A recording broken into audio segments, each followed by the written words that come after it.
Welcome, everyone, to the UFO Global Focus Program. Therese Sheridan speaking.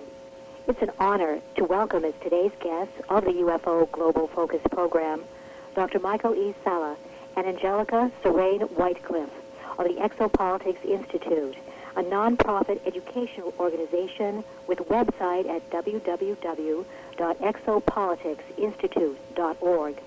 These talented and prescient individuals provide key direction for the several activities of the Exopolitics Institute, including its academic certification programs, publication of the Exopolitics Journal, and organization of informative conferences focused on the continually evolving exopolitical field.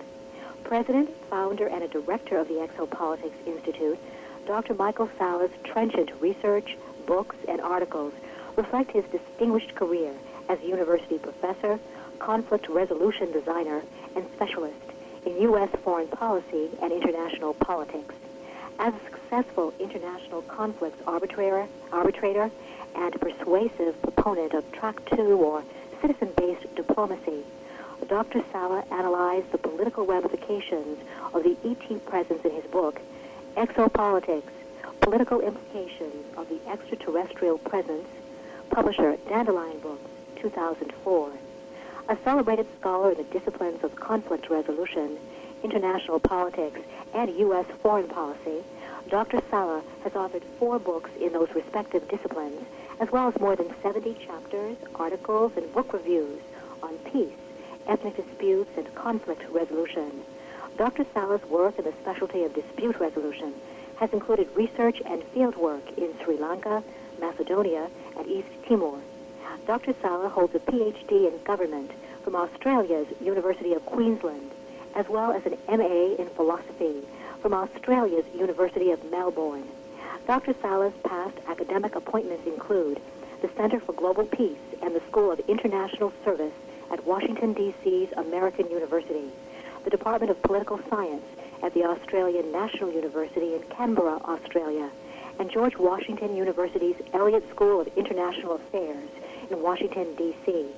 Dr. Sala instructs courses at each level of the Exopolitics Institute's 3-pronged program, which offers the Exopolitics Certificate, the Galactic Diplomacy Certificate, and the Exopolitics Diploma.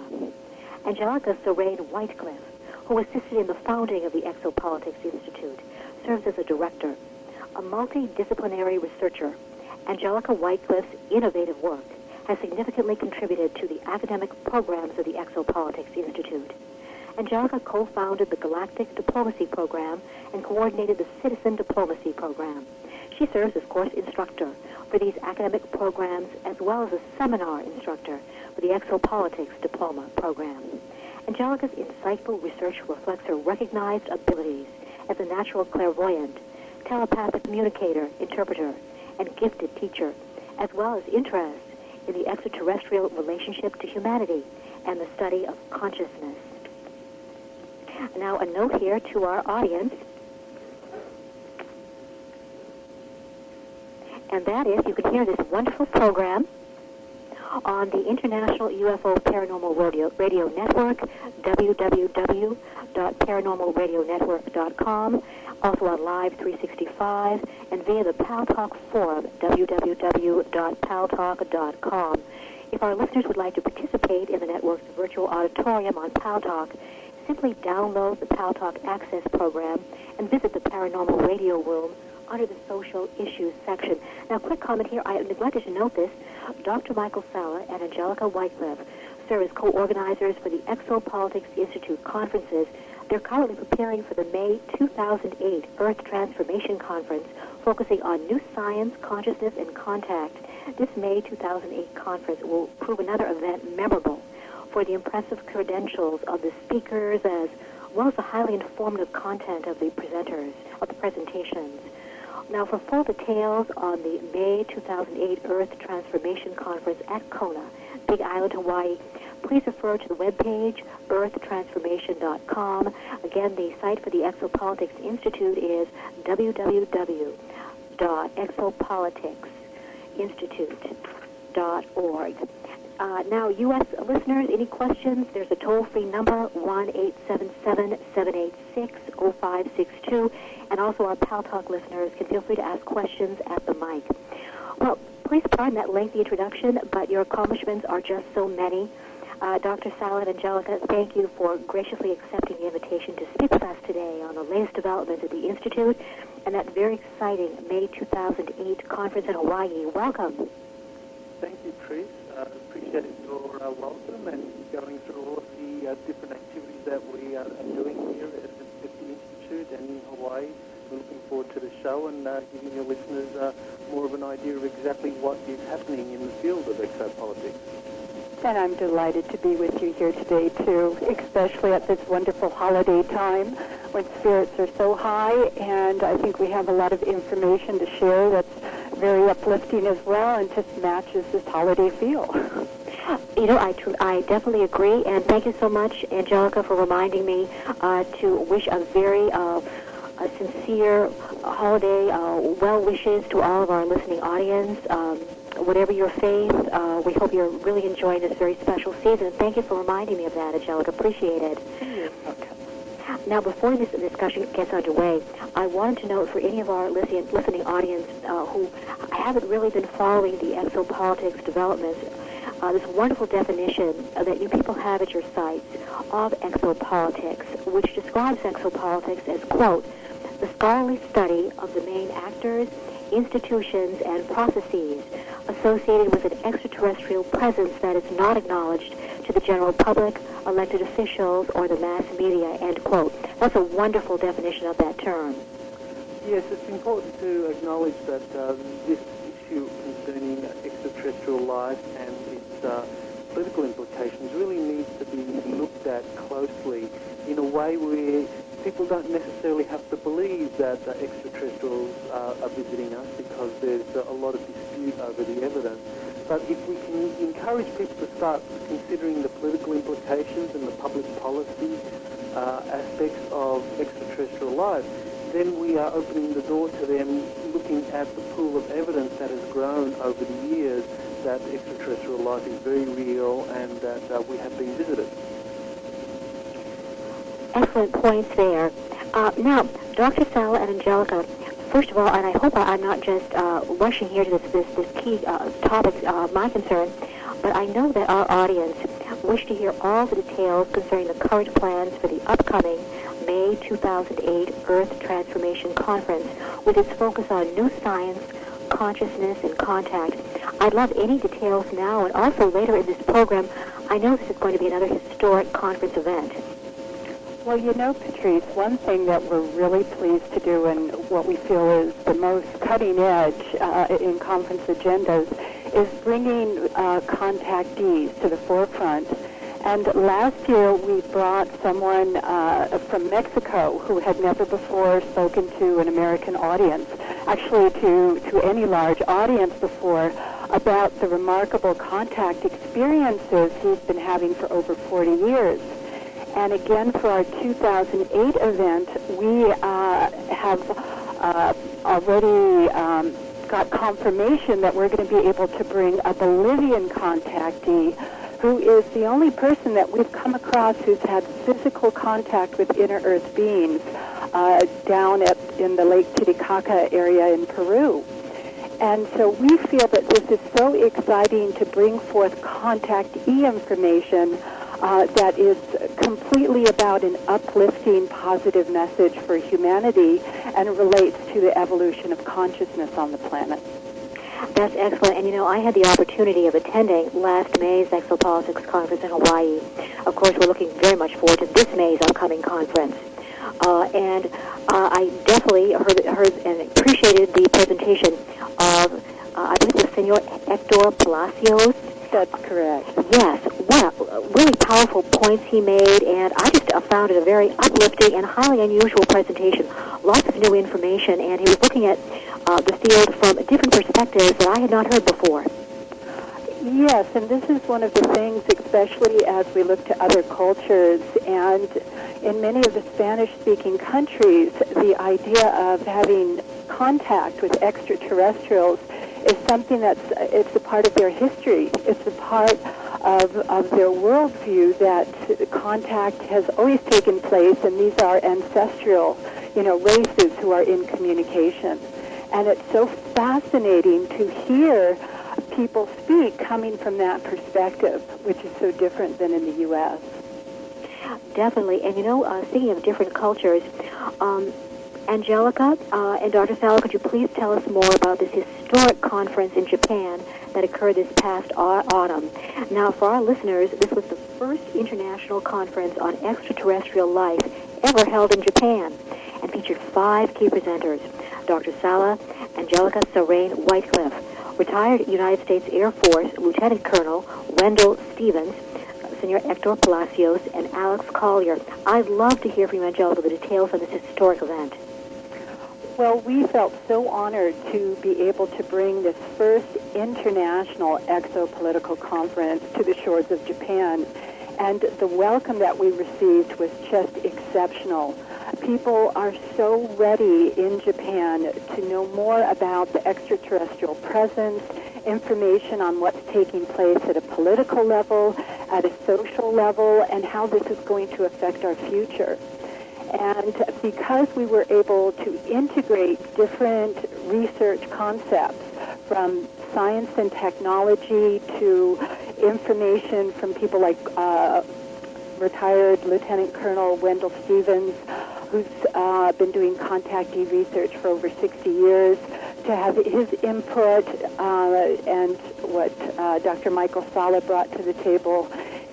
It was such a potent mix, and the people there told us that because of the dynamic mix of topics, they felt that they could really move forward now with a whole new sense of empowerment regarding the issues of contact. Well, one of the things that we were very surprised about when we went to Japan was that, in fact, this was the very first international conference on extraterrestrial life in Japan, even though there had been earlier UFO symposia, but that involved Japanese speakers, or there have been seminars where international speakers have come and spoken on a particular topic.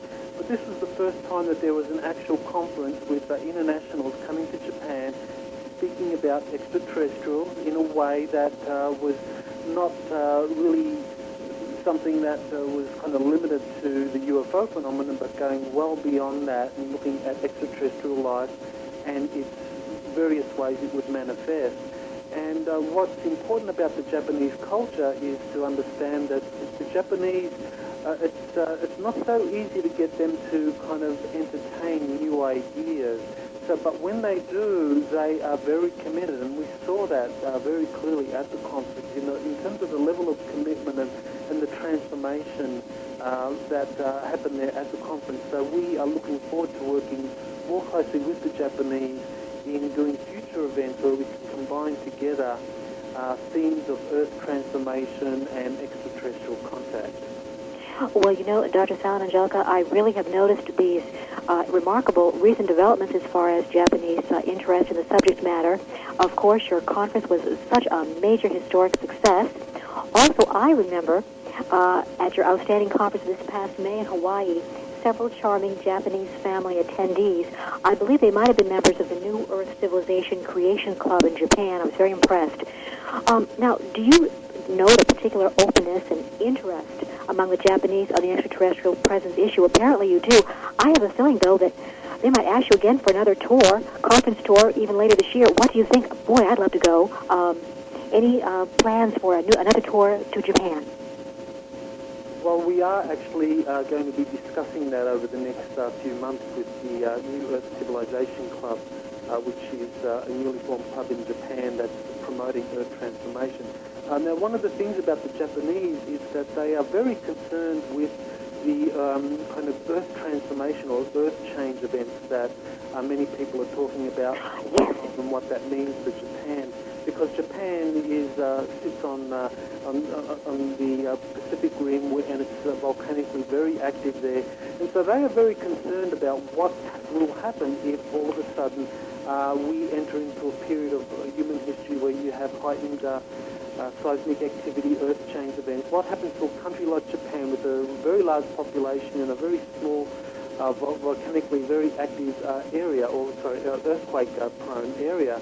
What is going to happen there? And so they are very interested in getting information that can give clues as to how to deal and how to prepare with potential earth change events. And the extraterrestrial presence, they understand, is a part of that. Well, you know, Dr. Fowler, when you mention these possible Earth changes, I immediately think of Angelica's wonderful article up at the Galactic Diplomacy site. Now, it's on the appearance of the blue sun in our solar system. And am I correct that there is currently a meditation initiative concerning the comet Holmes, and it's potentially representing the blue Kachina of Hopi prophecy? And again, I was very impressed by Angelica's article at the galacticdiplomacy.com site, the appearance of the blue sun in our solar system. Yes, well, this is something extraordinary that's happening right now, that the comet Holmes has increased in size like it has, that I believe it's now over 4 times the size of our own sun, and that it is being charged up as we speak right now, so that it is going to become even more luminescent in the sky, and it's supposed to be extremely visible at this time. And Hopi prophecy talks about the blue Kachina, that the time comes when the blue Kachina appears in the sky, and it signifies the changing to a new era. And I had done some research on the comet Holmes and received some telepathic communications as well relating to the significance of comet Holmes. And basically what it signifies is the shift in consciousness right now is taking place to the degree that a new level of awareness is infiltrating the globe. Consciousness basically had to rise in order to help mitigate the earth changes, the devastating earth changes that were predicted to begin back in the 1980s and the 1990s. And it's amazing how many predictions were made and passed where catastrophic events actually never took place. And people have to consider that it's not that these sources were utterly incorrect. It's that there is another factor that we must keep in mind, which is global consciousness. And the more consciousness comes into balance and harmony, the more consciousness globally embraces ideas of peace and harmony and moves away from the old paradigm of the war strategies and the haves and the have-nots and all of these fear-based emotional realities that we create in our lives, the more that sends out a pacifying energy. I mean, it literally creates an energetic field that helps to stabilize the earth. And so when we were in Japan and talking with an audience who was greatly concerned about the prophecies about Japan sinking into the ocean and being devastated, we were able to really, I feel, empower the people to tell them that their fate is in their own hands. And that's for all of us. The more that we can come together and basically look to creating new systems that benefit and work around the welfare of all people equally, the more we are going to send out, radiate energies that help to, instead of create chaos, they do just the opposite. They create smooth waves of energy that help to stabilize us through these shifts that the comet Holmes represents. And Trace, if I can just interject a few thoughts about the extraterrestrial element here, is that the extraterrestrials have played a role in terms not only of the genesis of comet Holmes. I mean, Angelica did have a communication where the comet itself is an extraterrestrial artifact, but we have Interesting. We have the evidence of the crop circles in 2005 that were created that actually describe comet Holmes going through its expansion. And of course, This is all tied in with the blue Kachina prophecies of the Hopi. And of course, after the blue Kachina, which is the star of transformation and heralds the transition or the end of the fourth world and the movement into the fifth world, we have the red Kachina, which is the star of purification, and that heralds the time of earth changes. And of course, that is what is of great interest to the Japanese, and of course is something that brings in this extraterrestrial element. So the ETs are here to help us deal with the earth changes. Well, that's very reassuring. And, I'm so glad that you brought up that consciousness aspect. Am I correct that this Comet Holmes or Blue Kachina perhaps could represent an event marker in development or change in consciousness? Yes, absolutely. And I think this actually relates to the electric universe model that is now getting a bit of attention, because I think our cosmology has been distorted for so long.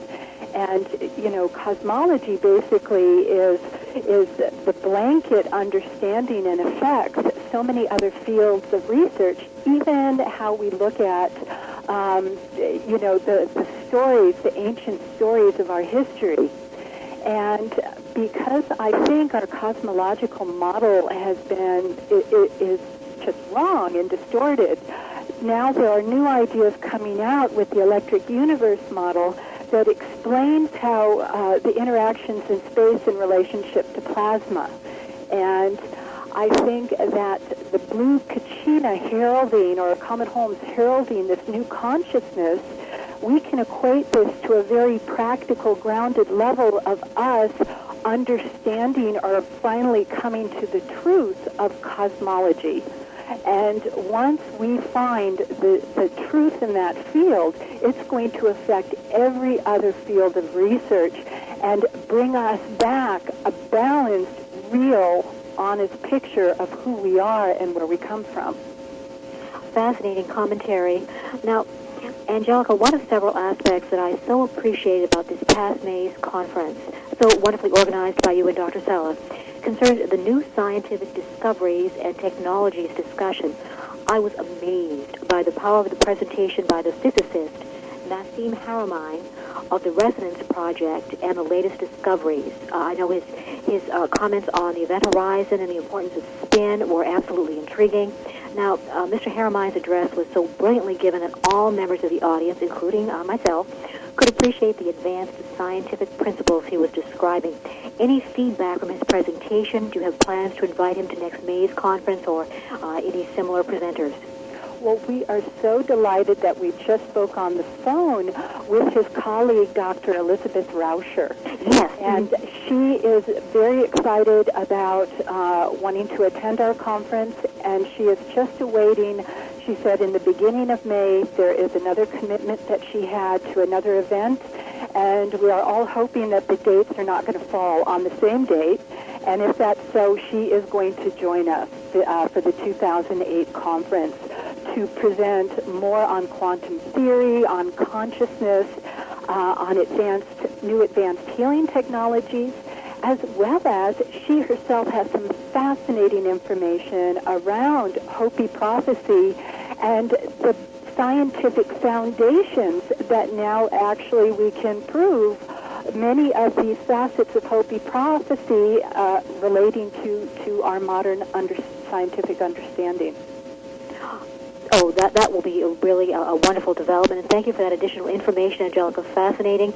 And also, I'd like to invite people listening, Dr. Haramein and Dr. Rauscher's website, the Resonance Project, is so worth visiting as well. Now, I know that this May 2008 Hawaii conference will feature as one of the upcoming topics, new science. Now, do you envision, Angelica, that benevolent ETs are helpful in this area? Absolutely. And I think that not only are they helpful, but they're also so aware of working with us in a very balanced fashion. Mm-hmm. Because I think what has happened in our scientific communities is there has not been a balance with the spiritual consciousness of the race. And when technology races ahead without a certain spiritual maturity level, then what we get is things like using nuclear weapons for war instead of for peaceful purposes. And I think because many of the benevolent extraterrestrial races have been through these episodes in their own histories, they understand that how they work and approach us with new technologies, what they will offer us will be given with this view that we have to reach a certain level of spiritual maturity so that we can handle responsibly the technologies that are there. That I think there are many private developers who are working on technologies that could solve so many ills across our globe, but there are so many controlling forces and factors still out there that want to squash these efforts. But also, I think this is where the benevolent ETs are helping us as well to just open channels to perceive new opportunities and give inspiration to bring forth this information. And I think another element of what is involved here is that any extraterrestrials who have been observing our planet over the last several decades will understand that any new cutting-edge technology is going to automatically be appropriated by the National Security Agency and studied in terms of its weapons application. And so obviously in that kind of political environment, extraterrestrials who help in the introduction or the invention of new technologies, new energy sources, understand that those will be appropriated by military institutions for weapons application. So in other words, there is an element of kind of political maturity involved here, that we in the private sector really need to get control of the way in which these new technologies and energy sources are appropriated by not only the military but also secretive corporations that use those for basically their own private purposes. And this needs to be all brought into the public so that there can be the kind of necessary oversight and to ensure that these technologies are used for the betterment of humanity rather than buried in some deep compartmentalized project and used for some weapons application.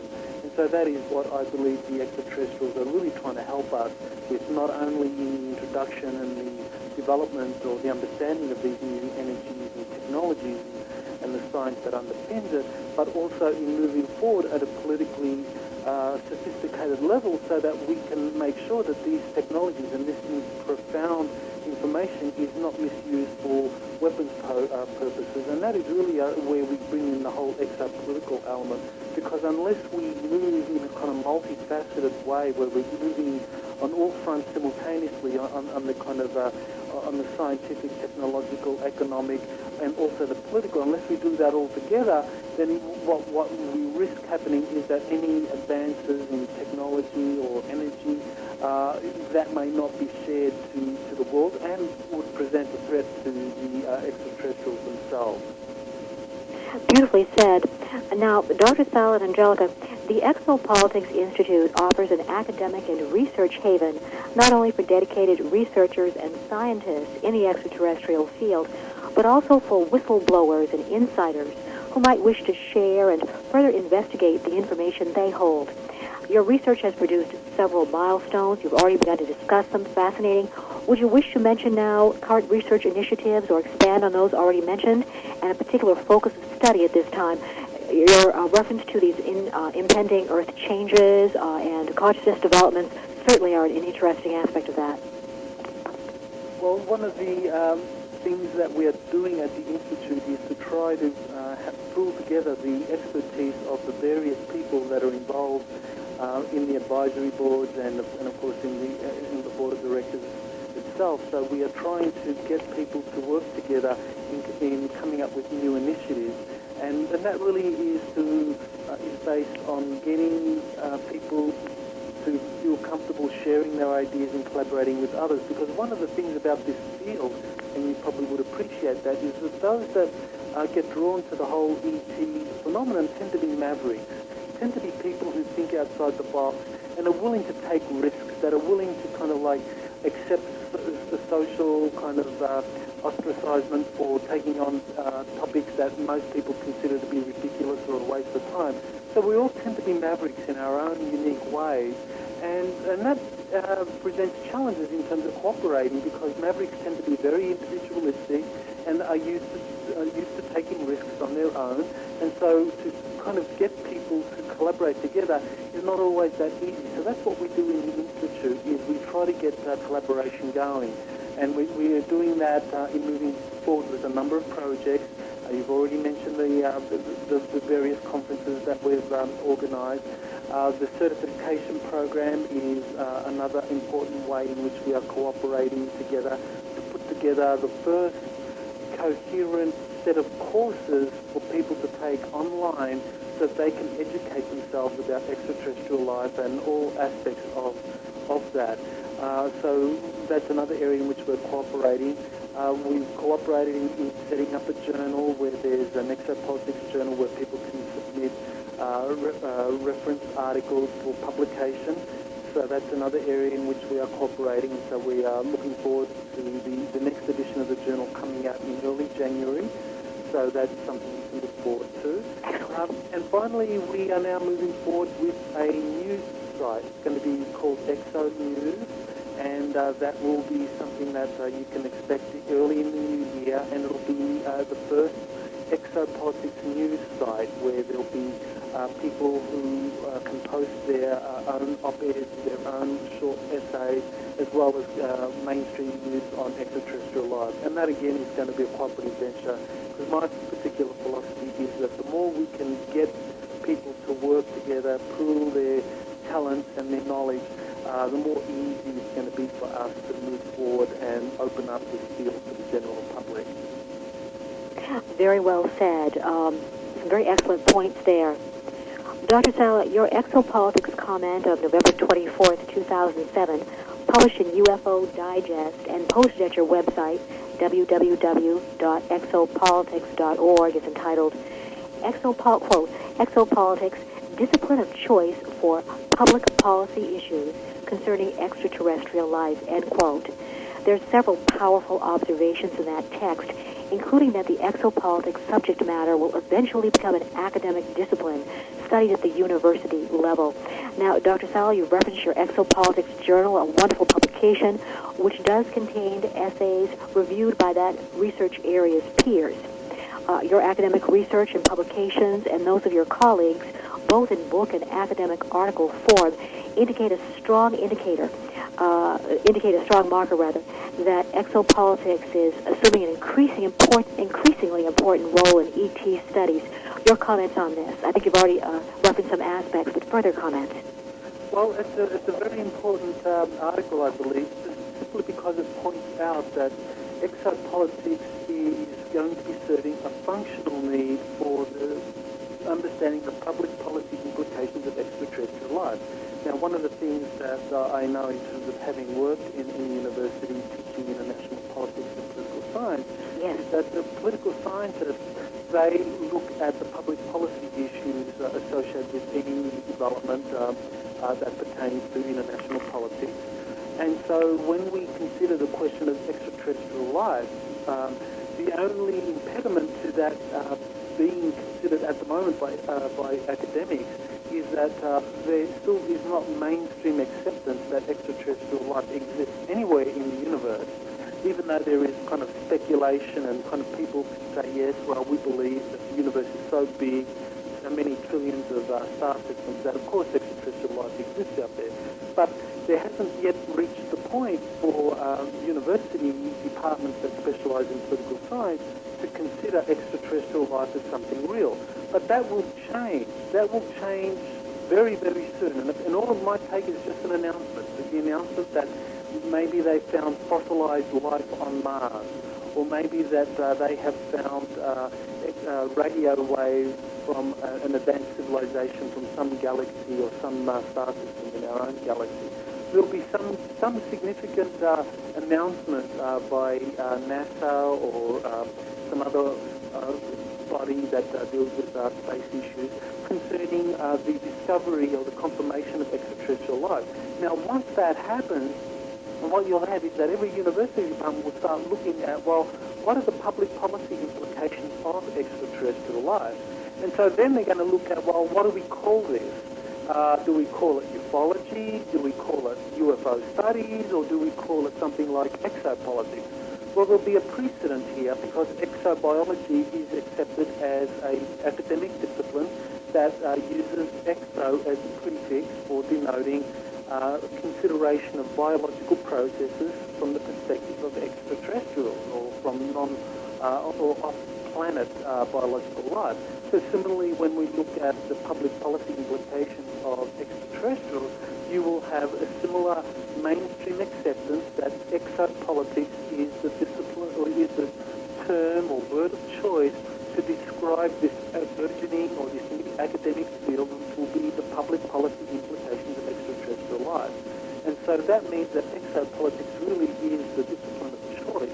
And those that are working in it now are going to be the pioneers. You know, we are creating the kind of the new trail to this wonderful new land or policy area called exopolitics. And so those of us that are kind of out there now, kind of going over the trail with our wagons, and you know, we're going to open up this promised land of exopolitics. There'll be literally millions of people following very, very soon. And I think this is why exopolitics is so important and why it's getting so much support.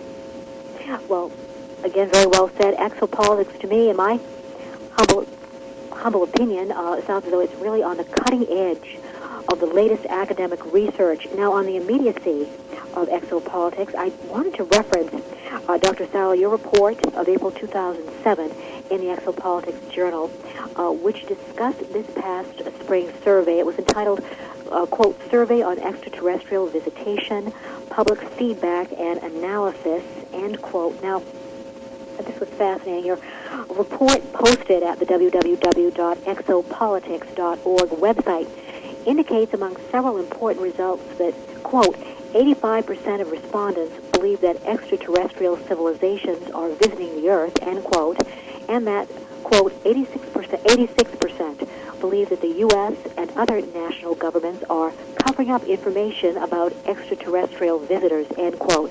Now, Dr. Sala, any comments on the development and nature of this survey, and did the high percentage in the response surprise you? Well, the survey took basically a year to get over 1,100 people to participate in the survey, and they visited various websites associated with exopolitics, and so it's really drawn from a select group of people who are interested in the extraterrestrial phenomenon, and so they answered these questions. But what I found very interesting was some of the results that corresponded very closely with earlier polls. For example, the National Geographic poll in 2005 that asked the question, how would you feel if extraterrestrial life was discovered? Would you be excited and hopeful? Would you be frightened and kind of fearful? That kind of range of choices. And 72% responded that they would be excited and hopeful. And that corresponded very much with the poll that we did that was conducted, and that was also published in that edition of the Exopolitics Journal that you mentioned. We had 73% responding in that way. And that's a very important result because it really defangs the argument that a lot of people have used that, well, if extraterrestrial life was announced, if extraterrestrials suddenly showed up, you know, we'd have mass panic. People couldn't cope, and so this is the reason why governments don't go forward and announce this. But in fact, the truth is that over two-thirds of the population, nearly three-quarters, 73%, would actually be excited and hopeful about the announcement of extraterrestrial life. And it would only be a small percentage in that figure of anywhere in the 20 to 10% range that would actually be frightened by this. So while there is a small percentage of the population that genuinely would be frightened, who genuinely would have their worlds turned upside down by the announcement of extraterrestrial life, the vast majority, the overwhelming majority, would be excited and hopeful. And I think that's a very important point to make here, because this is one of the chief stumbling blocks that's used on the inside against moving forward with disclosure, that people aren't ready for it. In fact, the poll shows that people are ready for it. Well, you know, these comments really speak to my next question. Your Exopolitics article journal on this spring survey also included a detailed summary of the other survey questions and a full analysis of all survey question results.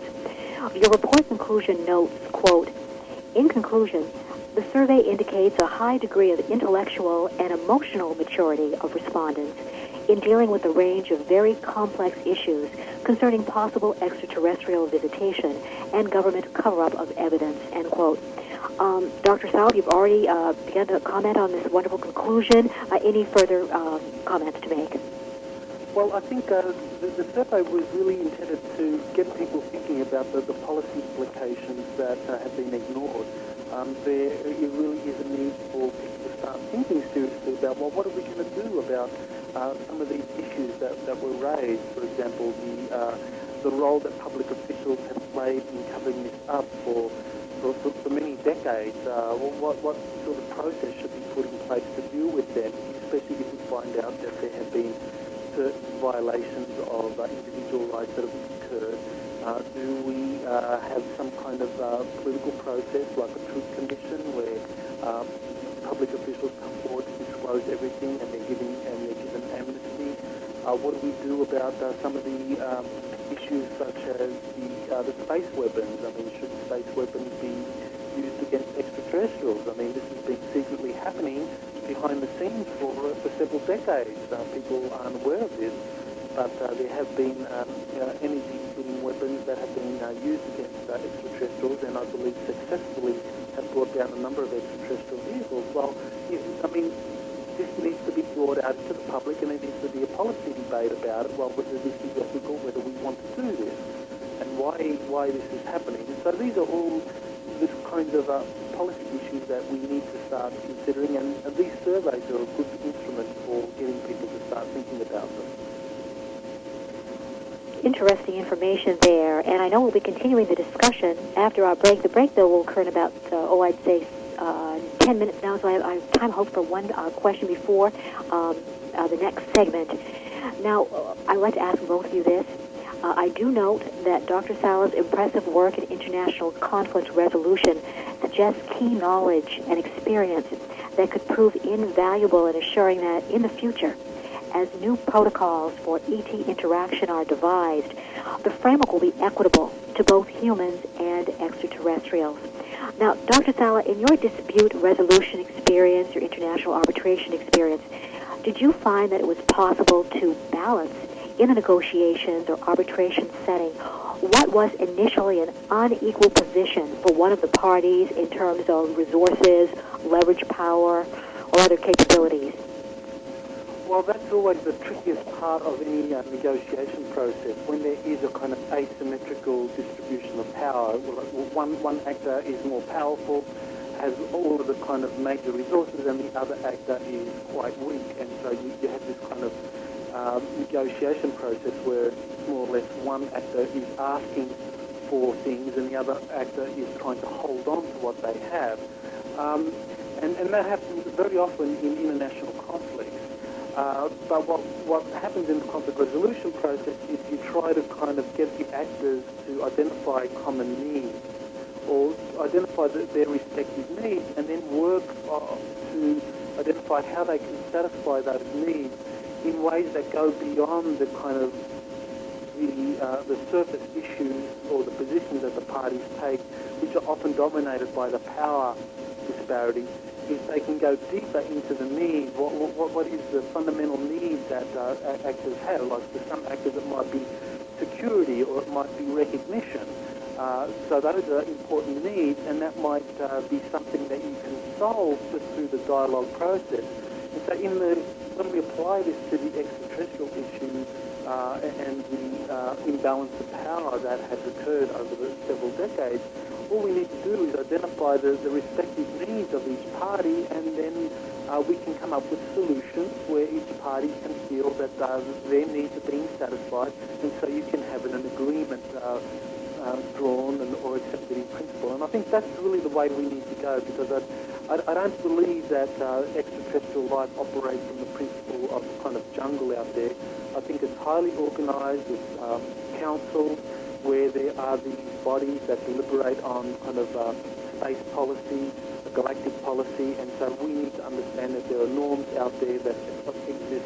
So we need to start to consider how to dialogue with extraterrestrials so that we can come up with agreements.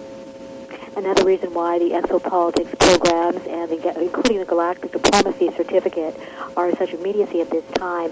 Now, Dr. Sala, I'm so impressed by the concept of using truth commissions, a legal methodology which both you and Attorney Weber speak so eloquently about. And also, Angelica, I'd like your commentary here, too, on this. I hope it doesn't extend past the break time.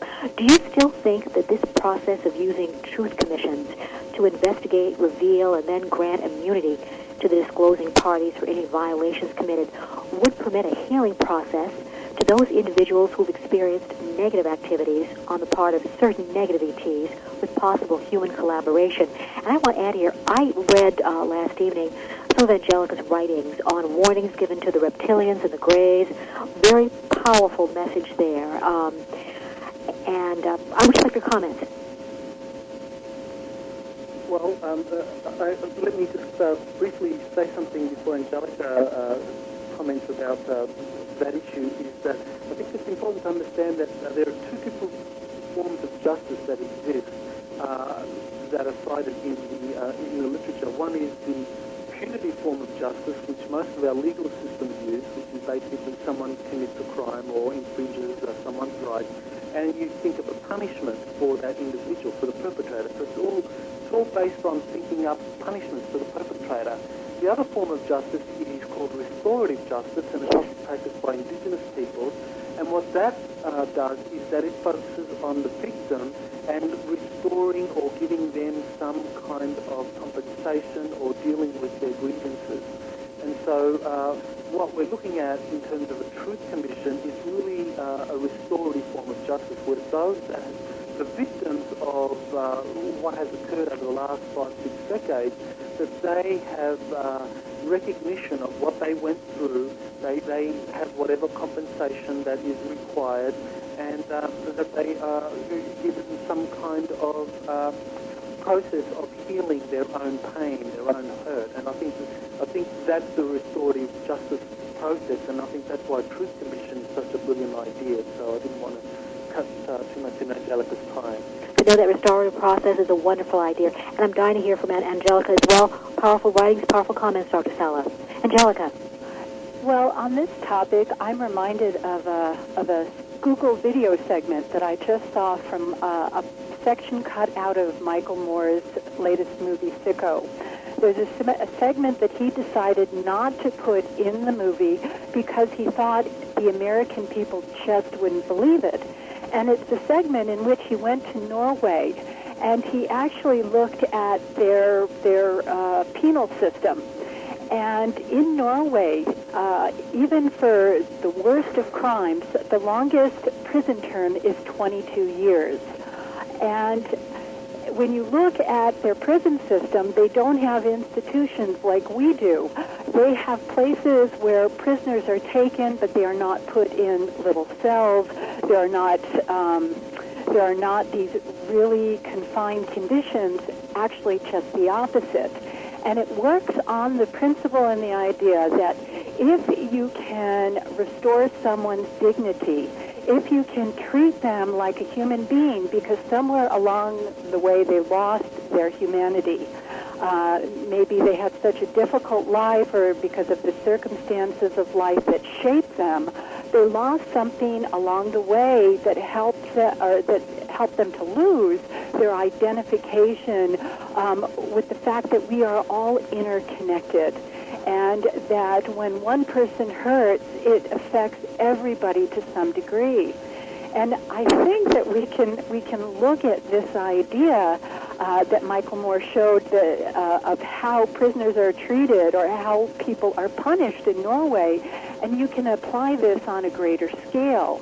The idea being that even races that have taken advantage of people here on Earth, who have perpetrated crimes against humanity, that they also, that just to hold them in the mentality that they must be severely punished, instead of looking for a way to restore to them a greater balance and peace that brings us all into a greater alignment, I think that this is something that we have to consider. Very eloquently said, Angelica. Thank you. You know, as I was doing my morning task today, thinking about your writings, I just had two personal reflections come to me. Number one was that the researcher Daryl Sims actually has mentioned angelics. In his work, I guess that there was on one occasion where angelics helped one of his relatives during an abduction experience or an encounter experience. And secondly, the work of Marshall Ian Summers. And his work stresses the development of an inner knowing to prevent against intrusion, and also to promote a stronger inner core to meet with these extraterrestrials or to deflect any of their advances. And to me, that corresponds to your work, Angelica, on developing of the consciousness, and you've referenced this as well, Dr. Sala, and just the wherewithal to develop mental capabilities to more equitably deal with beings from another race, another dimension, or another dimension. Well, I can just say... I'm sorry, can you still hear me? Yes. Oh, sorry, my phone was beeping here. Ingo Swan talked about in his book Penetration the fact that there are negative ET races, or ET races who are taking advantage of humanity, that do not want humanity to develop their psychic gifts, especially their telepathy skills, and to evolve their consciousness, because they recognize that once humanity does take this step, which is inevitable, that they will no longer be able to control people. And I think that this is such an important point to look at. Another facet that I find extremely intriguing is the information around genetic manipulation. And this is something that I addressed in my conference presentation at our May conference this year.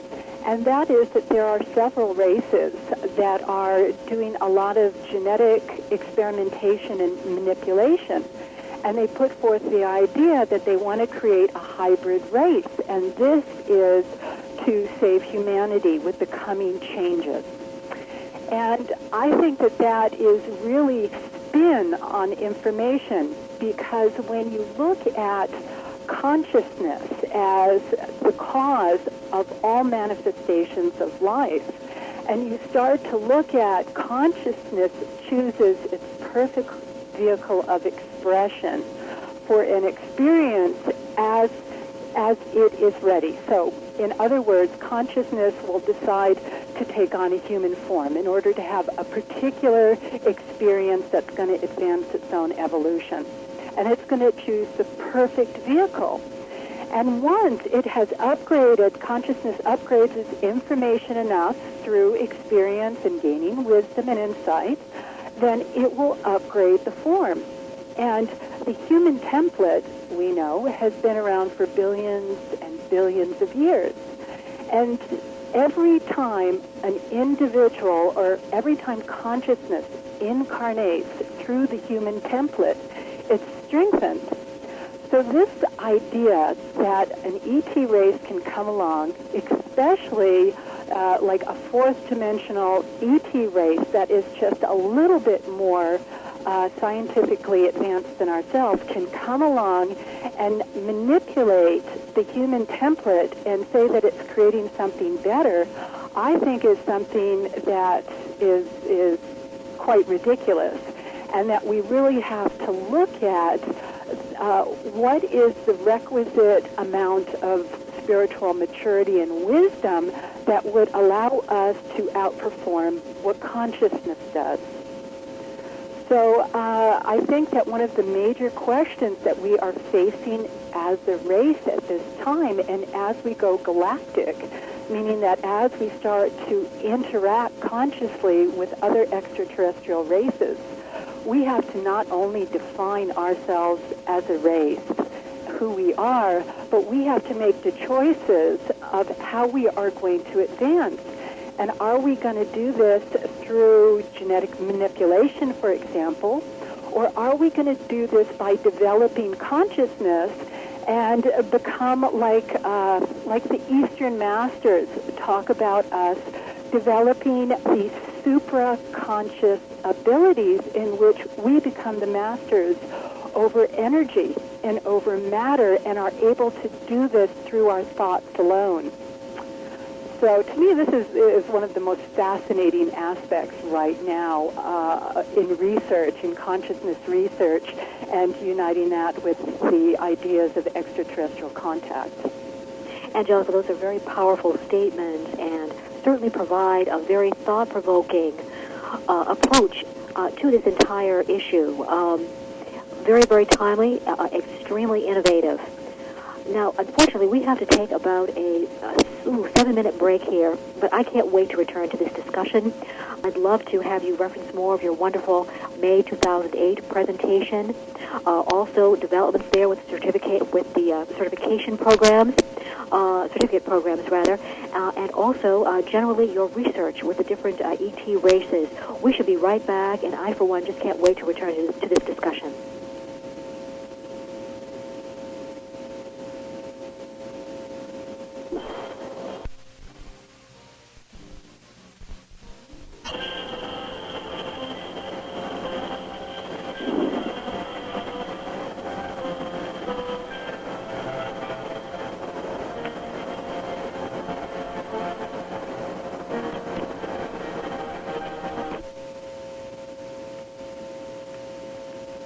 Welcome back, everyone, to a marvelous discussion with Dr. Michael Salla and Angelica WhiteCliff of the Exopolitics Institute.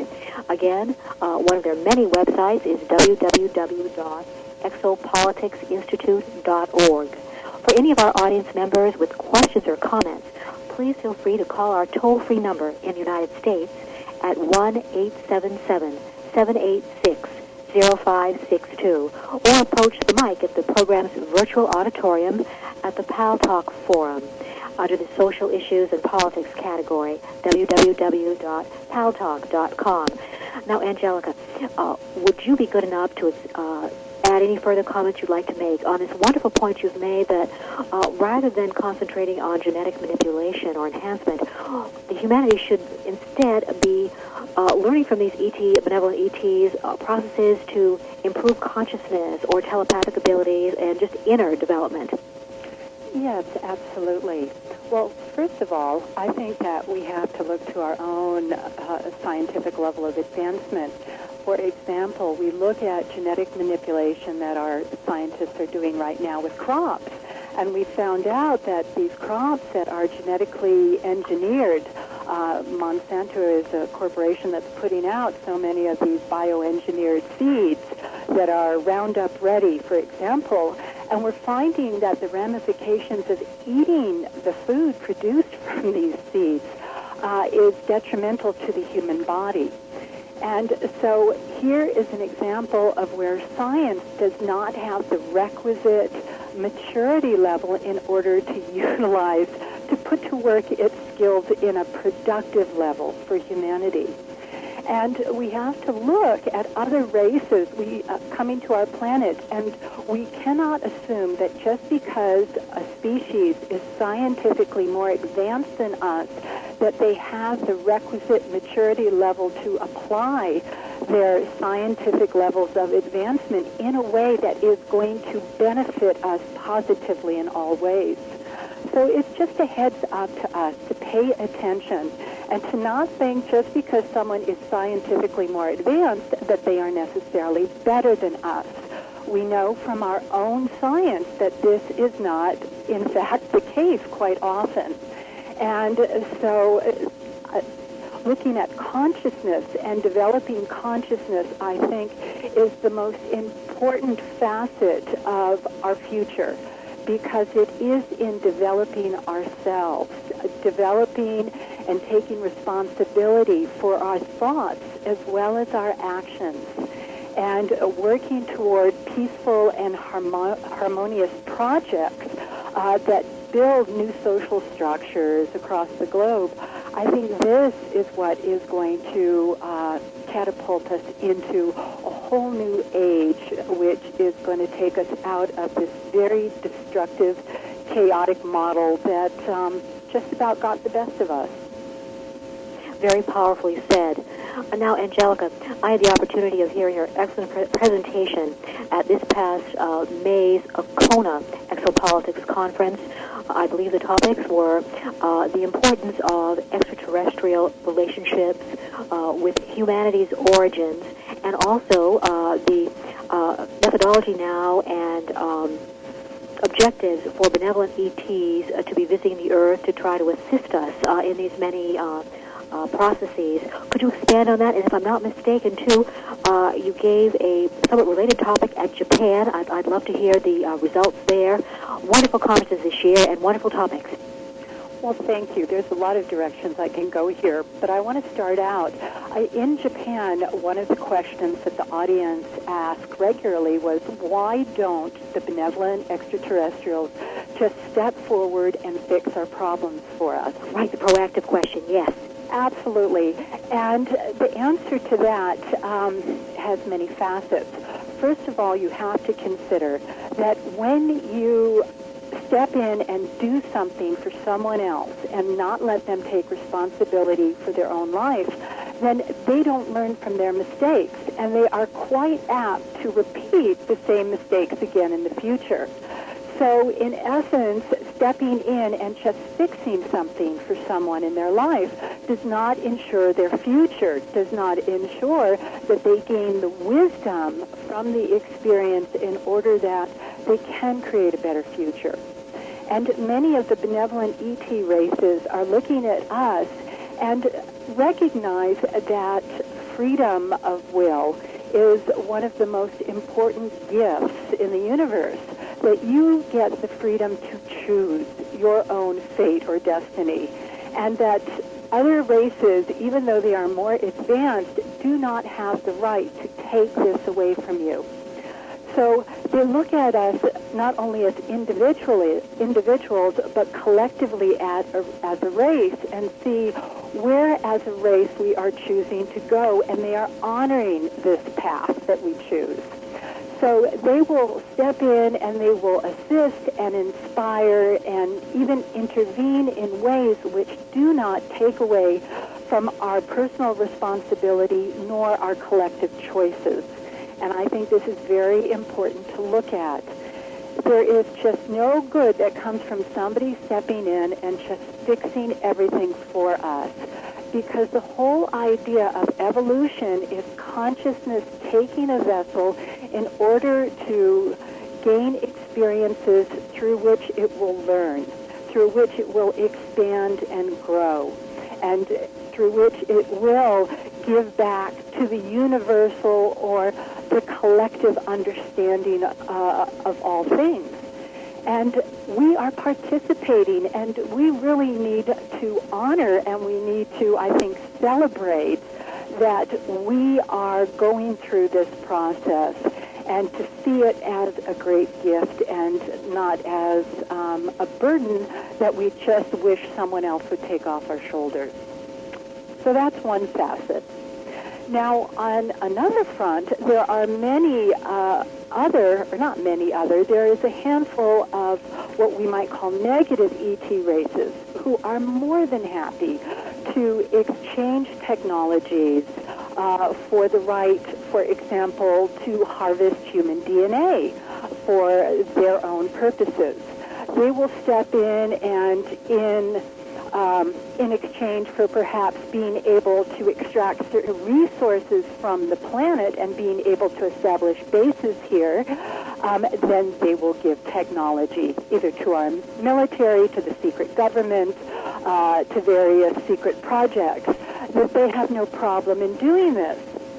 Now, something we need to consider here regarding the benevolent extraterrestrial races is also the idea of karmic attachment. Now, the Pleiadians, we know, are very much a part of our ancestral history, and they were once very active on planet Earth and stepped away. And part of what they experienced was that they wanted to help us with the best of intentions and with a much broader vantage point than we had at the time. So they wanted to act as teachers and guides. But because of free will, human beings on the planet made certain decisions that were not what was expected by the Pleiadian guides and teachers. And so there were unforeseen outcomes which created karmic attachment between the races, between Earth people and the Pleiadians. This is happening right now with the abduction phenomenon in the Greys. They are karmically now inextricably attached with us. And this is something that we're going to have to work out in the future. Other advanced ET races are looking, and they know that even though they can have a wise perspective and the best of intentions, once they give us information and advice, how we apply it might not end up to how they would wish it to end up. And so if ill comes of something that was well intended, then there are karmic ramifications and tie-ins, and therefore it's something that many races are aware of and contemplating as well. So this is something that, many people, especially on the more spiritual paths, recognize that, for every action, there is a consequence. And we are responsible for the consequences of our actions. And this is something that as we mature as a race and as we mature in our spiritual evolution, we'll be able to embrace wholeheartedly and appreciate why the benevolent races have at times taken a more standoffish approach or have been very delicate in how they have been giving information and inspiration to us. Patrice, if I can just add here, one of the things that I've become very interested in was how the very early contactees in the 1950s were essentially discredited and debunked by what was a very sophisticated counterintelligence program launched by the National Security Agencies, because what they recognized was that fundamentally what the contactees were doing with the information that they were spreading was offering people basically a complete revolution of life as we knew it, or of life as it existed at the time on the planet, in terms of the way in which weapon systems were being developed for destructive purposes, the development of nuclear weapons, the way in which wealth was concentrated only to a few or to an elite, the way in which education and health services were provided, that these were areas that the contactees were giving information out to their supporters and in their lectures. And what it ultimately amounted to was a revolution. And this really was a national security threat of the utmost importance. And what happened was that secretly the National Security Agency put together a very sophisticated counterintelligence program to completely neutralize the influence and the revolutionary potential of the contactee movement. So by the time of the Vietnam War, the contactee movement had run out of steam. Basically, people weren't willing to believe that it was a real phenomenon just because the counterintelligence program was so successful. And so what we are trying to do is to try and resurrect that very early body of literature and information that was there and connect it to the ongoing contact experiences that people are having now, and to just show that there is an actual historical base for a lot of the information that is coming out again in the contemporary era by contactees. And we need to really expose what happened in the past to suppress the contactee movement, and so that this time around we can actually present that information without it being Very powerful, thought-provoking comments there. And you know, Dr. Sal and Angelica, to me, this recalls the presentation by Dr. Frank Stranges at the May 2007 conference, discussing his meeting with Commander Valiant Thor. Also, Charles Hall's recent interview on the U.S., on the Irish program, rather. I believe it's Fox. I'm embarrassed I don't have the proper name of it. It was a wonderful program. I believe it was Fox Ireland or something. Excellent interview. Anyway, what was so intriguing, there was a question as to whether or not Charles Hall believed the tall whites would actually like disclosure at this time, and he seemed to indicate yes.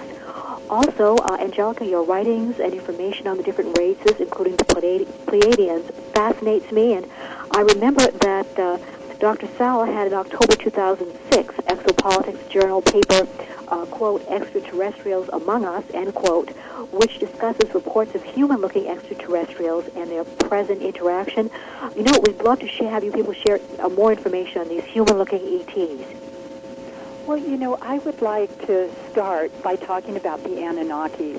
Oh, Another comment that came up at several of these conference events was an acceptance that of the information that we were engineered by an extraterrestrial race called the Anunnaki, and that basically they took primitive man and bioengineered him in a laboratory, taking their own DNA and mixing that with the Terran DNA and creating modern man. And the reason I want to address this first is because it is, I'm finding, becoming more accepted as an idea. And I think it is an idea that is taking a much too reductionist point of view. First of all, there is certainly excellent and intriguing information in the 6,000-year-old Sumerian text that has been translated that gives us this information about the Anunnaki. But basically what that text is saying, that about 300,000 years ago in Earth history, this race of the Anunnaki came to the planet Earth and eventually began to do this genetic engineering program that would eventually create modern man from Homo erectus. And first off, we have evidence across the globe, skeletal remains, actual physical evidence of human skeletons that date back 4 million years and even further back. And so this totally throws off this idea that the first humans on the planet came here about 300,000 years ago and developed us as a race.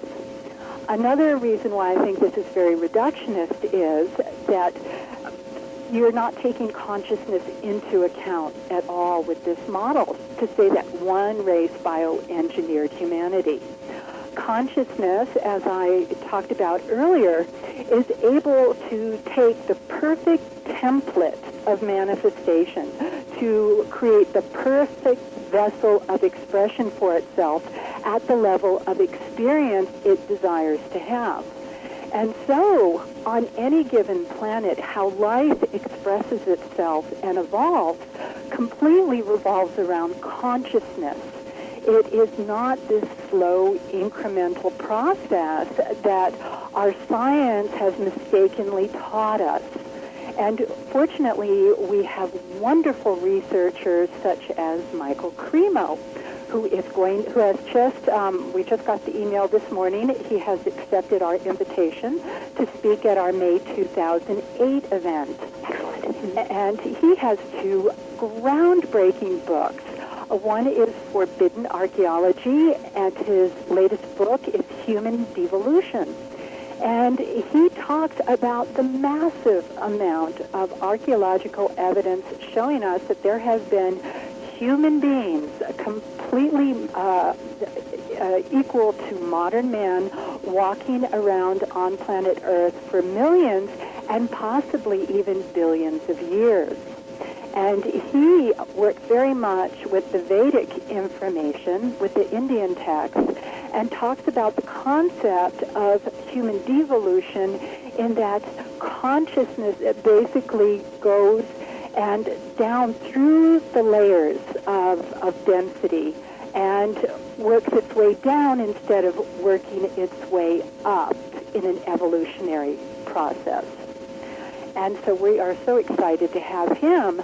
But I think, so this information all sets the stage with looking and being open to the idea that there are many extraterrestrial, completely human races that have been visiting the planet for millions, if not billions of years, who have participated in contributing genetics to who we are today, and it all revolves around consciousness calling in exactly what it needs, whether it spontaneously manifests a vessel, the human form, or whether it calls in the right race across space-time to come and bring their genetic material and have it in some way lent to the evolving species.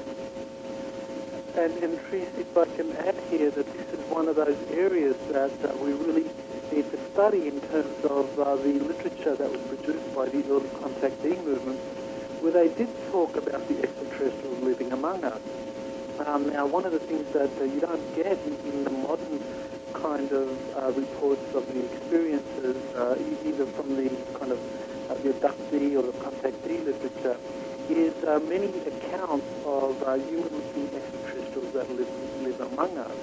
I mean, there are some kind of brief references to this, but it's often in terms of some kind of hybridization experiment, like I think Rachel's Eyes is an example of that, where you have someone who was a hybrid living with the daughter of a military official, so that they could monitor how hybrids and humans could live. Well, if you go back to the early contactee literature, what you had was very extensive references to human-looking extraterrestrials that were living amongst us, that had integrated into society. In many ways, they were kind of like a galactic peace corps.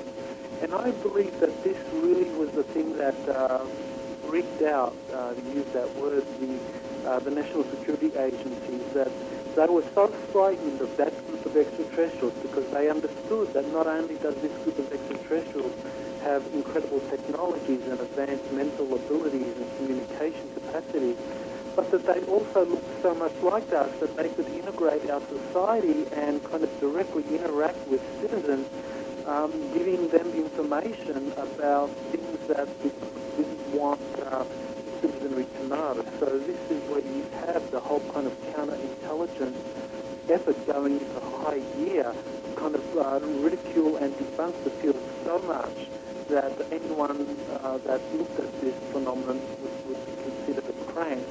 And also to have a kind of more sinister side to it, which was the kind of indefinite detention of anyone that had this kind of contact with ETs living amongst us. And this certainly was not lost on the ETs themselves.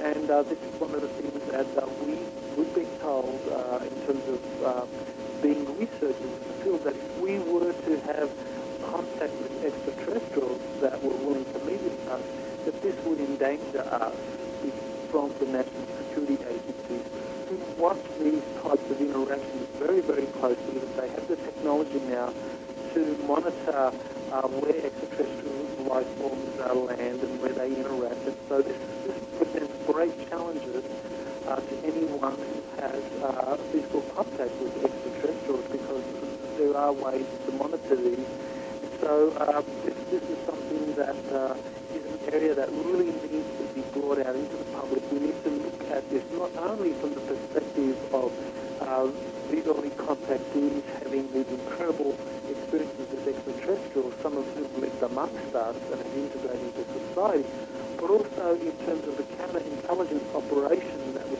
put into place to really kind of limit the potential for this to revolutionize the public.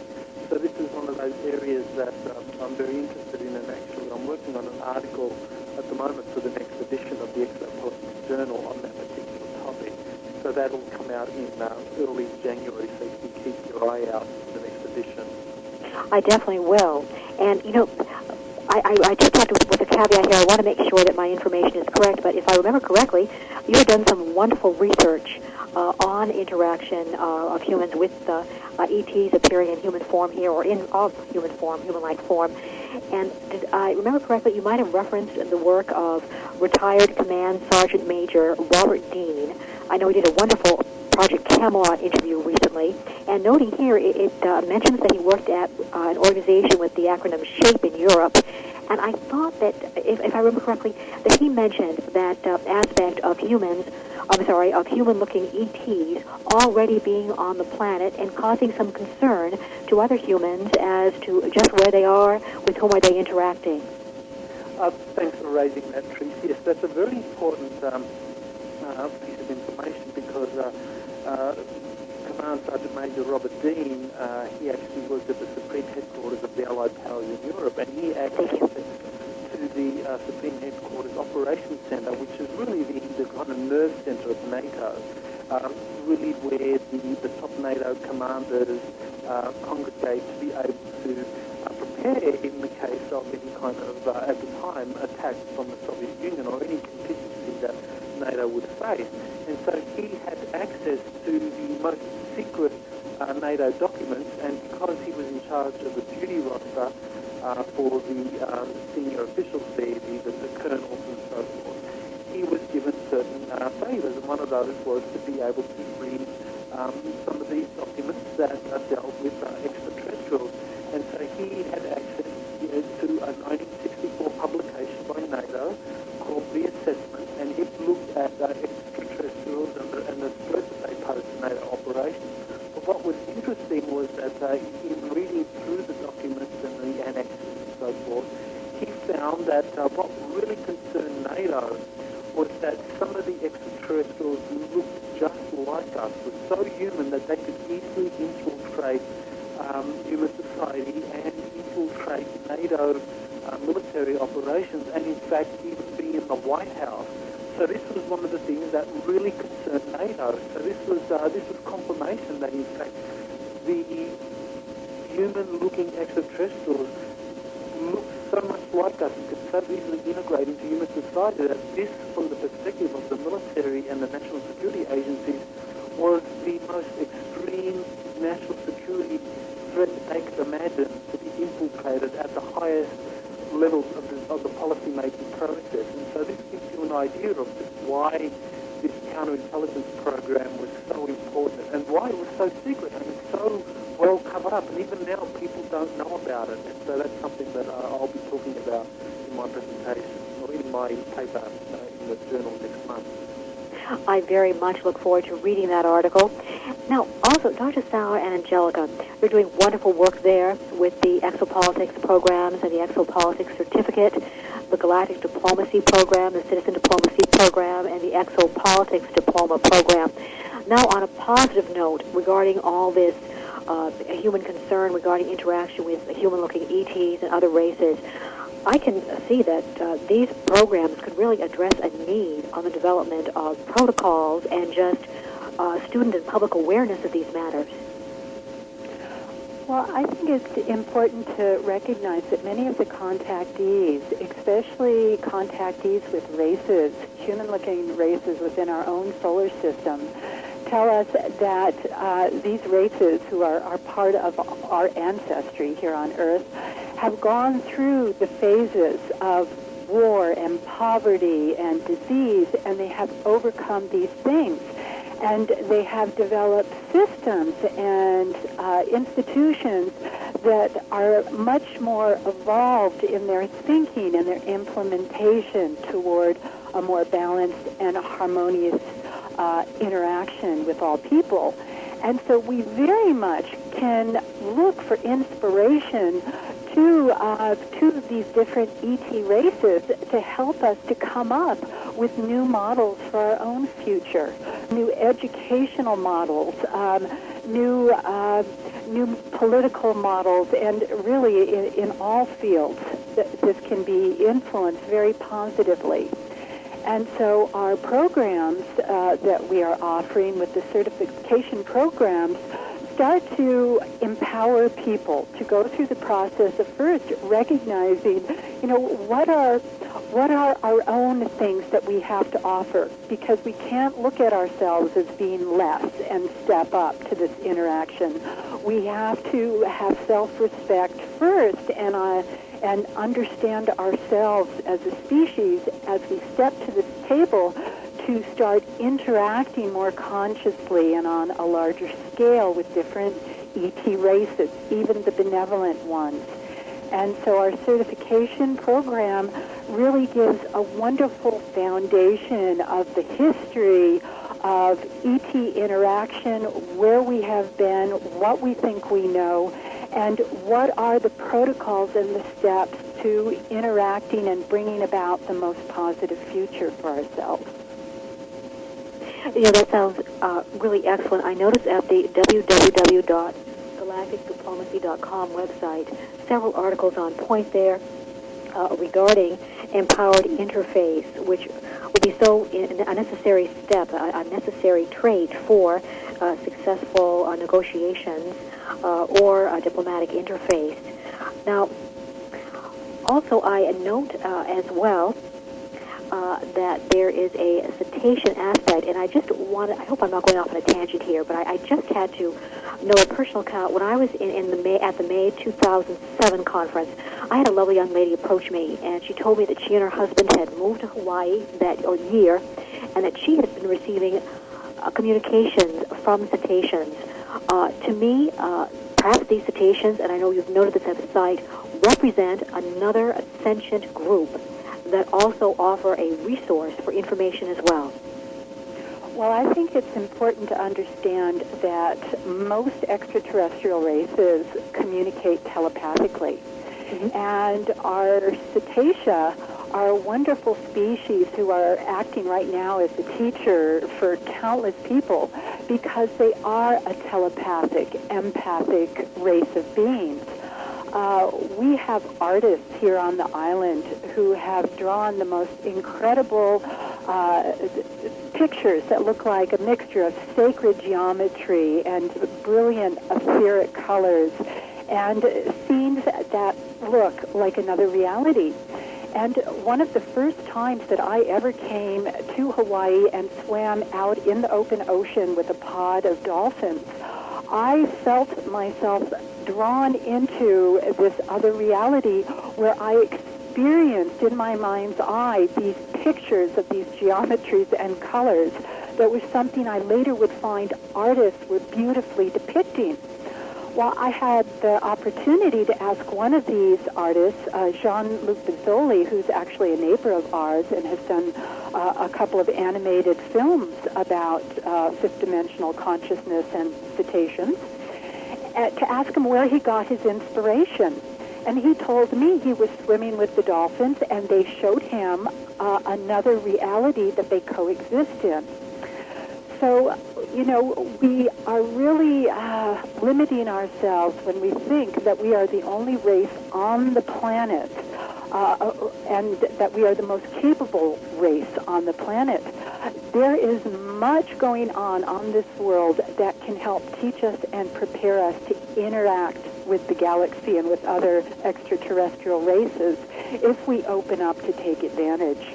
And one of the things that we think is so powerful about our conference events in Hawaii is that we offer participants the opportunity to go out on boats to have a swim with the wild dolphin pods here.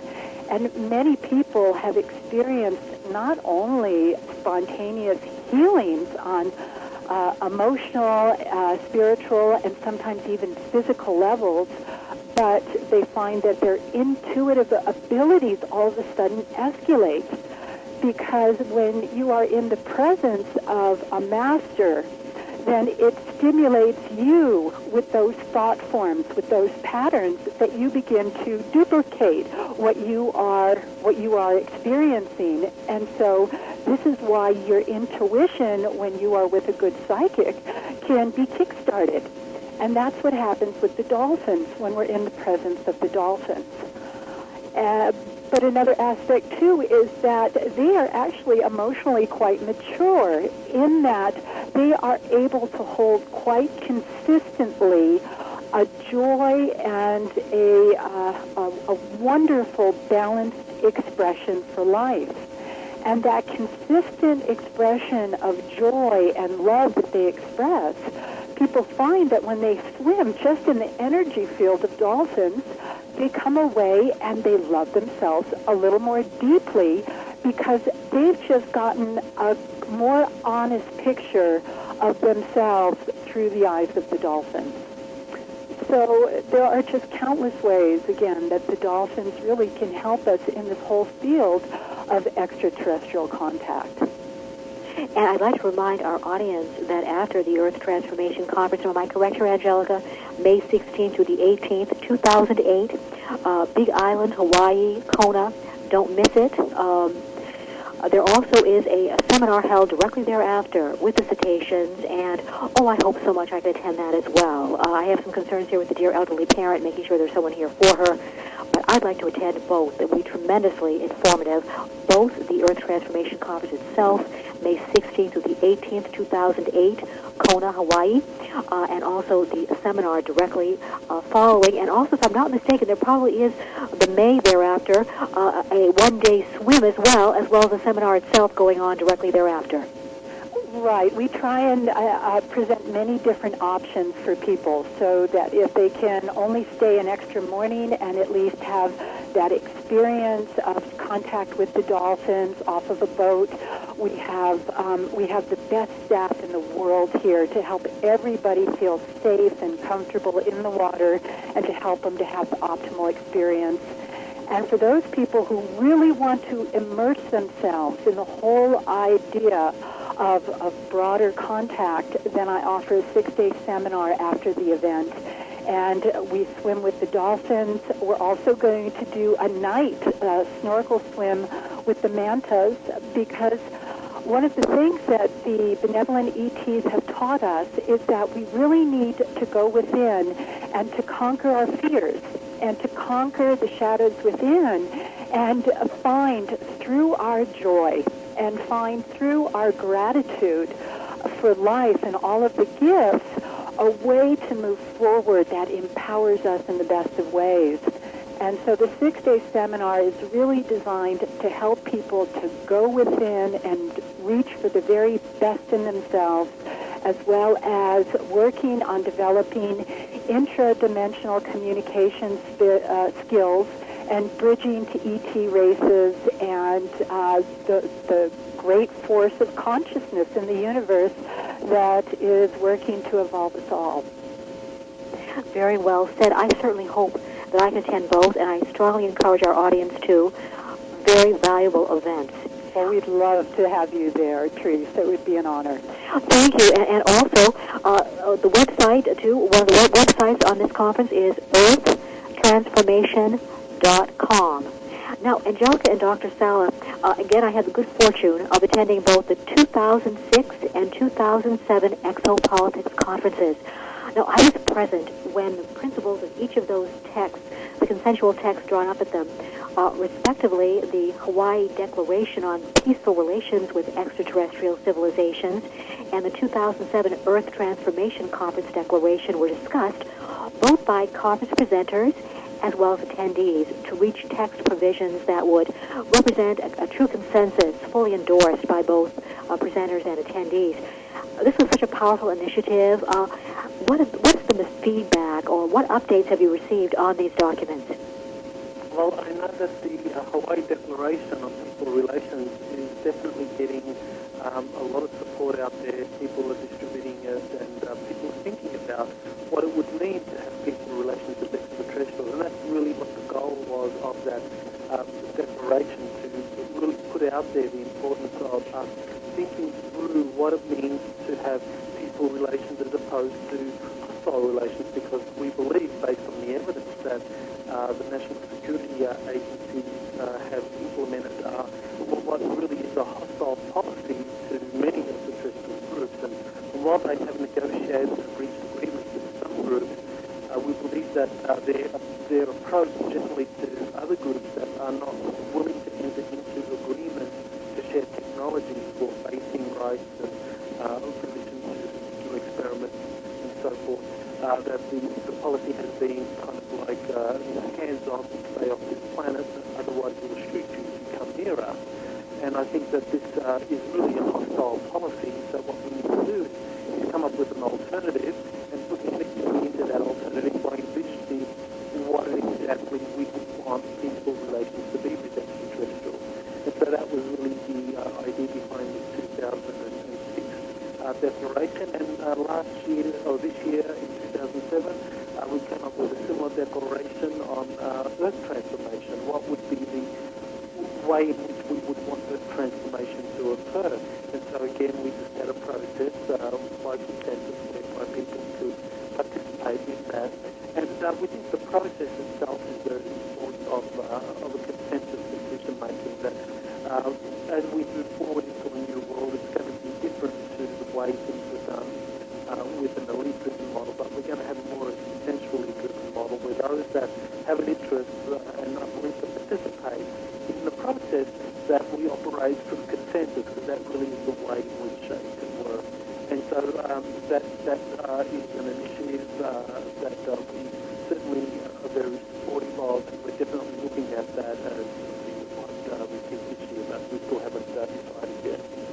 Well, to me, that represented just a tremendous citizen initiative. Thank you. And thank you, too, for your outstanding research. It's truly courageous, extremely objective, percipient.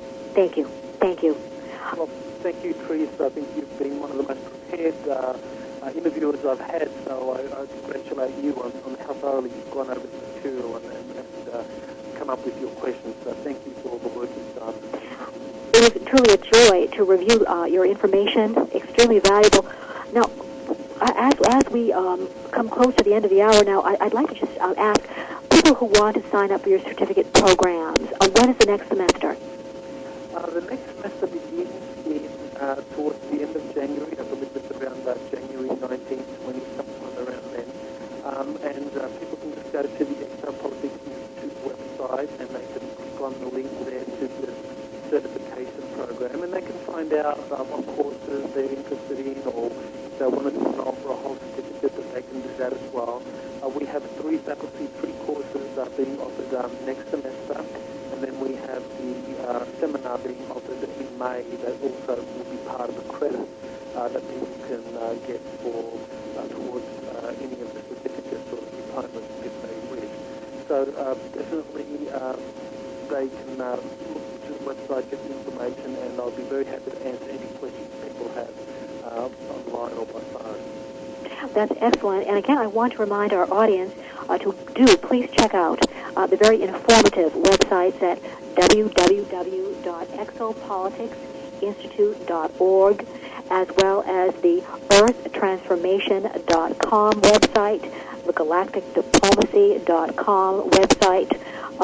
Several of the related websites are extremely instructive, very well worth a visit and to read the very informative material. Now, Dr. Sala and Angelica, would you just like to have any final comments there before we end this very, really fascinating discussion? Well, maybe I can finish with some of my comments. I think the thing I would like to see most is for people to move beyond the curiosity phase. That curiosity is often what gets people involved, whether they've seen something or they have been told something, or whether they've had an experience of some nature which has kind of made them more curious about the phenomenon. And I think what we need to do individually and collectively is move to a commitment to really bring this information out to our friends, families, communities, to get people to engage with the concept, because we really need people to become comfortable with the whole ET issue, because our world is about to change in ways that people just cannot dream, cannot fathom. Earth changes are looming. 2012 signifies some really powerful transformative events throughout the solar system.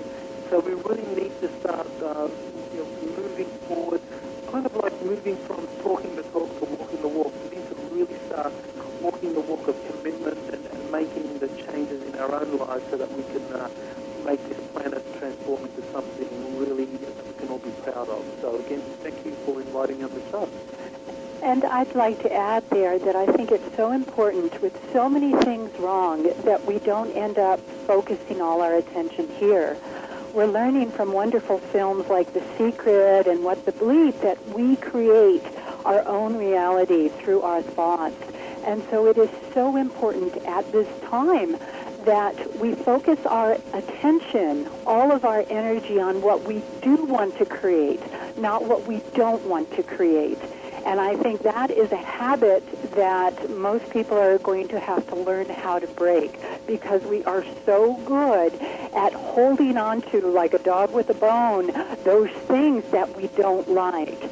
And so I think as we take our next step in awareness and place our attention with gratitude on those things that we positively wish to have more of, then we're really going to move forward as a species to create that better world that we all really want deep down. And I want to thank you, Therese, for you're just so wonderful as a host. It's been such a delight. You're so well-versed, so well-read, and that's always a pleasure to have such a great experience with a host. Well, Angelica, thank you very, very much, and thank you, Dr. Sala. I know, Angelica and Dr. Sala, we've learned a tremendous amount of material, of information today. I appreciate this really outstanding discussion with you people. You truly are very brave researchers, and you've done a tremendous amount of good. Your efforts are just splendid for the public community, the global community. Thank you again. Have a wonderful week there. Again, appreciate your willingness to speak today. Thank you again. Thanks, and happy holidays to you and to all of the listeners. Thank you, and aloha, Therese.